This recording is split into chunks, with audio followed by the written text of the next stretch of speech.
नमस्कार बंधुगण 25 जनवरी 2024 पुष पूर्णिमा तिथि दिन बास घरर एही कोणरे चुपचाप रखी दियंतु दुईटी इलायची।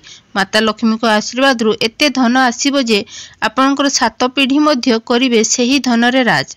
आपनकर सब मनोकामना हब पूर्ण। एही गोटिए दिनर उपाय रे आपण होई जिवे करोड़पति। बंधुगण आपण माने जानिछंती गोटिए वर्षरे 12टी पूर्णिमा तिथि पड़ी थाए, किंतु एमानको मध्यरु सबुठारु बड़ पूर्णिमा तिथि जदि काहाकु मना जाए तो ताहाकु पुष पूर्णिमा तिथि को मना जाइछि।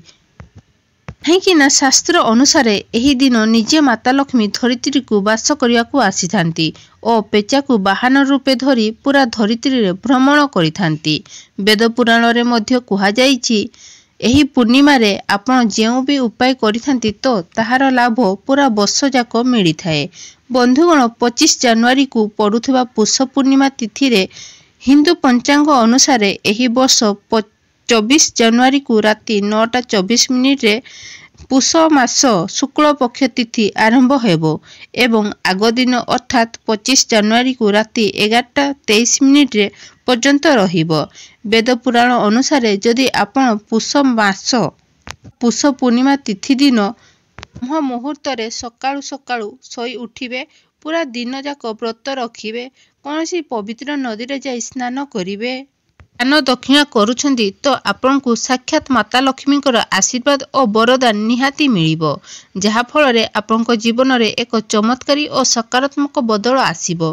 किंतु जदि आपण एही पूर्णिमा तिथि रे जदि आपण सकाळु सोई उठी पारु नाहंती, ना कोनसी पवित्र नदी को जाई स्नान करि पारु नाहंती, ना व्रत रखी पारु नाहंती, जदि आपण एहार विपरीत रे जदि आपण दुईटी इलायची रो उपाय जदि आपण सेही मुहूर्त रे ठीक विधि विधान सहित करिदेबे जहा बाबद रे तंत्र शास्त्र रे लेखा जाइछि, तो विश्वास करंतु बंधुगण एही उपायटी को करि सारला परे तुरंत ही माता लक्ष्मी कर सेही आशीर्वाद और वरदान मिलिबो, जहा परे आपणकर जीवन रे धन आसीबा आरंभ होई जिवो। आपणकर जीवन रे जेउ धन आसीबो सेही धन वृद्धि हबो। माता लक्ष्मी कर आशीर्वाद रु आपणकर भाग्य प्रबल होई जिवो। सबु प्रकार रो कष्ट और आर्थिक कष्ट रु आपण एही उपायटी को करि सारला परे मुक्ति मिलि जिवो और माता लक्ष्मी कर आशीर्वाद रु फेर आपणकर जीवन रे आपण कामयाब हेबाकू केही अटकाई पारिबे नाही। आपणको मन रे प्रश्न उठुथिबो जे आपण दुईटी इलायची रे माता लक्ष्मी कर आशीर्वाद केमिति मिलिबो। बंधुगण माता लक्ष्मी कर सबुठारु प्रिय होई थाए ताहा इलायची को मना जाई थाए। द्वितीय रे जेउ इलायची थाए ताहा शुक्र ग्रह रो कारक होई थाए।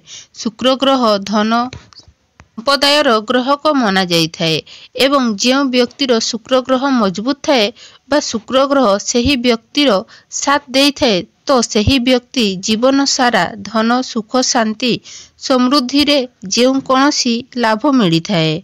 एही व्यक्ति जे कोनसी निर्णय नहीं थाए सेही निर्णय रु ताकू लाभ ही मिली थाए और शुक्र ग्रह रु जेउ नियंत्रण थाए ताहा माता लक्ष्मी को हाथ रे रही थाए। जदि आपण इलायची रो उपाय को जदि एही पूर्णिमा तिथि दिन सेही मुहूर्त रे जदि आपण करिदेबे तो आपण को एही वर्ष रे आपण को शुभ खबर मिलिबो। पूरा वर्ष जाक आपणकर शुभ रे कटिबो। आपण जेकोसी कार्य को आरंभ करिवे सेही कार्य रु आपण को लाभ मिलिबो। एथिबे बंधुगण एही वीडियो को शेष पर्यंत निहाती देखिबे। जदि आपण चाहुछंती माता लक्ष्मी को कृपा सबु बेले आपनको ऊपरे और आपनको परिवार ऊपरे रही थाउ, माता लक्ष्मी को आशीर्वाद रु आपण आपनको जीवन रे बहुत उन्नति करंतु, बहुत आगो को जानतु। माता लक्ष्मी को कृपारु एही वर्ष रे आपण करोड़पति हो जानतु। तो बंधुगण पूरा विश्वास और श्रद्धार सहित एही वीडियो को लाइक कर देबे एवं कमेंट बॉक्स रे तुरंत लिखिदेबे जय माँ लक्ष्मी। बंधुगण एही वीडियो को जेते लोकंको पाखकु पहुंचाई पारिबे सेते लोकंको पाखकु पहुंचाई देबे तो लोक मानकर भलो हबो। भागवत गीता रे लेखा अछि जदि मानकर भलो करिवे तो देवी देवता तांकर आशीर्वाद आपनको ऊपर रहिबो। एथिपई एही वीडियो को तुरंत ही लाइक कर देबे एवं चैनल को जदि आप सब्सक्राइब करनांती तो निहाती सब्सक्राइब कर देबे। बंधुगण प्रथम उपायटी हैला शुक्र ग्रहर साथ पाइबार महा उपाय। बंधुगण जदि आपण चाहुछंती पूरा वर्ष जाक शुक्र ग्रह आपनको साथ दियंतु ଆପଣ ଧନ ସମ୍ବନ୍ଧୀୟ ଯାହା ବି ନିର୍ଣ୍ଣୟ ନେବେ ସେହି ନିର୍ଣ୍ଣୟରୁ ଆପଣଙ୍କୁ ଫାଇଦା ହିଁ ମିଳୁ।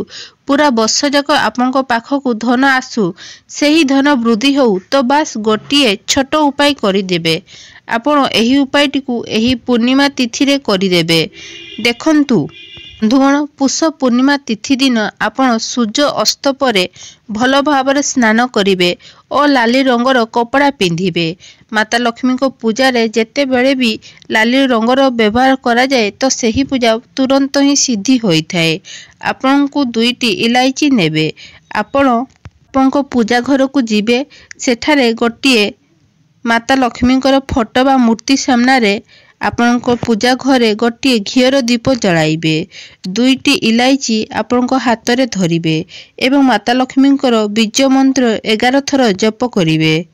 11 ନମ୍ବର ମାତା ଲକ୍ଷ୍ମୀଙ୍କୁ ଅତ୍ୟନ୍ତ ପ୍ରିୟ ହୋଇଥାଏ। ମନ୍ତ୍ରଟି ହେଲା ଓଁ ମହାଲକ୍ଷ୍ମୀ ନମଃ। ଆପଣ ଯେଉଁ 2ଟି ଇଲାଇଚିକୁ ଆପଣଙ୍କ ହାତରେ ଧରିଛନ୍ତି ସେହି ଗୋଟିଏ ଇଲାଇଚିକୁ ଆପଣଙ୍କ ପର୍ସରେ ରଖିଥିବେ। ଗୋଟିଏ କଥା ମନେ ରଖିବେ ବନ୍ଧୁଗଣ, ପର୍ସଟି ଚମଡ଼ାର ହୋଇନଥିବ। ଆଉ ଗୋଟିଏ ଇଲାଇଚି ଆପଣଙ୍କର ଆଲମାରିରେ ରଖିଦେବେ। ଯଦି ଏହି ଉପାୟଟି ଆପଣ କରିଦେବେ ତ ଏହି ଇଲାଇଚି ଅଭିମନ୍ତ୍ର ହୋଇଯିବ, ଯାହାଫଳରେ ପୁରା ବର୍ଷ ଯାକ ଆପଣଙ୍କର ଶୁକ୍ର ଗ୍ରହ ଆପଣଙ୍କ ସାଥ ଦେବା ଆରମ୍ଭ କରିଦେବ। ଆପଣଙ୍କୁ ଧନ ସମ୍ବନ୍ଧୀୟ ଯେକୌଣସି ନିର୍ଣ୍ଣୟ ନେବେ ସେହି ନିର୍ଣ୍ଣୟରୁ ଆପଣଙ୍କୁ ଲାଭ ମିଳିବ। ବନ୍ଧୁଗଣ, ଏହା ପ୍ରାଚୀନ କାଳର ମହା ଉପାୟ ହୋଇଥାଏ, ଯାହାକୁ କରିବାକୁ ଜମା ଭୁଲିବେ ନାହିଁ।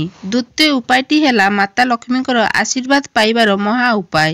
ଯଦି ଆପଣ ଚାହୁଁଛନ୍ତି ମାତା ଲକ୍ଷ୍ମୀଙ୍କର ଆଶୀର୍ବାଦ ପୁରା ବର୍ଷ ଯାକ ଆପଣଙ୍କ ଉପରେ ରହିଥାଉ, ମାତା ଲକ୍ଷ୍ମୀଙ୍କର ଆପଣଙ୍କ ଘରକୁ ବାସ କରିବାକୁ ଆସନ୍ତୁ, ମାତା ଲକ୍ଷ୍ମୀଙ୍କର ଆଶୀର୍ବାଦରୁ ଆପଣଙ୍କ ଘରେ ଉନ୍ନତି ହେଉ, ତ ବାସ୍ ଆପଣ ଏହା କରିଦିଅନ୍ତୁ।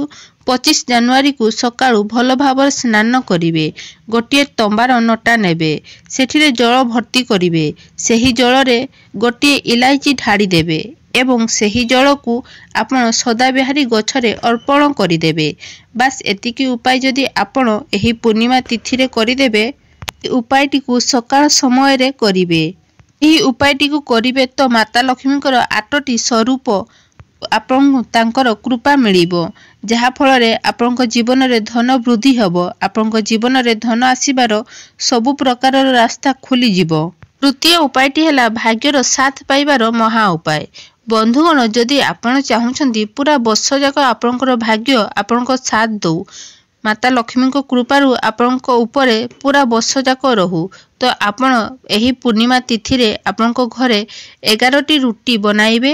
ଗୋଟିଏ ରୁଟିରେ ଗୋଟିଏ ଇଲାଇଚି ରଖିଦେବେ ଏବଂ କୌଣସି ଗାଈକୁ ଖୁଆଇଦେବେ।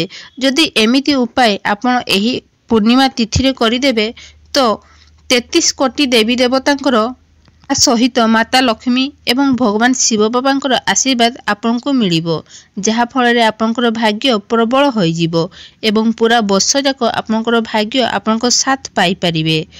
ଚତୁର୍ଥ ଉପାୟଟି ହେଲା ଧନ ପ୍ରାପ୍ତିର ମହା ଉପାୟ।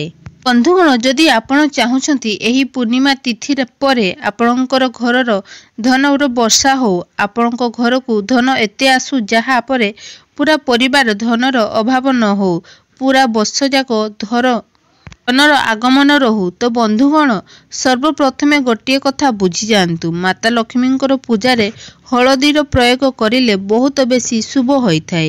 ହଳଦୀ ଯେଉଁ ଥାଏ ତାହା ଶୁଭ ଗୁଣର ପ୍ରତୀକ ଅଟେ। ହଳଦୀକୁ ଆମର ସନାତନ ଧର୍ମରେ ବହୁତ ବିଶେଷ ଓ ମହତ୍ତ୍ୱ ରହିଛି। ତ ଏହି ପୂର୍ଣ୍ଣିମା ତିଥିରେ ଆପଣ ଗୋଟିଏ ଡବାରେ ନେବେ, ସେହି ଡବାରେ ହଳଦୀ ଭର୍ତ୍ତି କରିବେ। ବାସ୍ ଗୋଟିଏ କଥା ମନେ ରଖିବେ, ଏହି ଡବାଟି କେବେ ବି ବ୍ୟବହାର ହୋଇନଥିବ। ଆପଣ 2ଟି ଇଲାଇଚି ନେବେ। ଆପଣଙ୍କ ଘରର ପୂଜା ଘରେ ଏହି ପୂର୍ଣ୍ଣିମା ତିଥିରେ ସୂର୍ଯ୍ୟ ଅସ୍ତ ପରେ ମାତା ଲକ୍ଷ୍ମୀଙ୍କ ମୂର୍ତ୍ତି ସାମ୍ନାରେ ଗୋଟିଏ ଘିଅର ଦୀପ ଜଳାଇବେ। ଆପଣ ଆପଣଙ୍କ ହାତରେ 2ଟି ଇଲାଇଚିକୁ ଧରିବେ ଓ ମାତା ଲକ୍ଷ୍ମୀଙ୍କର ବୀଜ ମନ୍ତ୍ରକୁ 11 ଥର ଜପ କରିବେ। ମନ୍ତ୍ରଟି ହେଲା ଓଁ ମହାଲକ୍ଷ୍ମୀ ନମଃ। ଏହାପରେ ସେହି ହଳଦୀ ଡବାରେ 2ଟି ଇଲାଇଚିକୁ ସେହି ହଳଦୀ ଡବାରେ ଢାଳି ଦେବେ ଏବଂ ଏହି ହଳଦୀ ଡବାକୁ ଆପଣଙ୍କ ଆଲମାରିରେ ରଖିଦେବେ। ଏହି ହଳଦୀ ଓ ଇଲାଇଚି ଅଭିମନ୍ତ୍ର ହୋଇଯିବ, ଯାହା ଆପଣଙ୍କ ଜୀବନରେ ଧନ ଟାଣିବାର କାର୍ଯ୍ୟ କରିବ।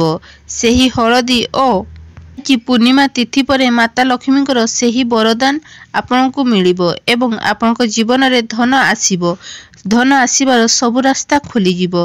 ଯଦି ଆପଣ ଭିଡ଼ିଓକୁ ଲାଇକ୍ କରିନାହାନ୍ତି ତ ନିହାତି ଲାଇକ୍ କରିଦେବେ।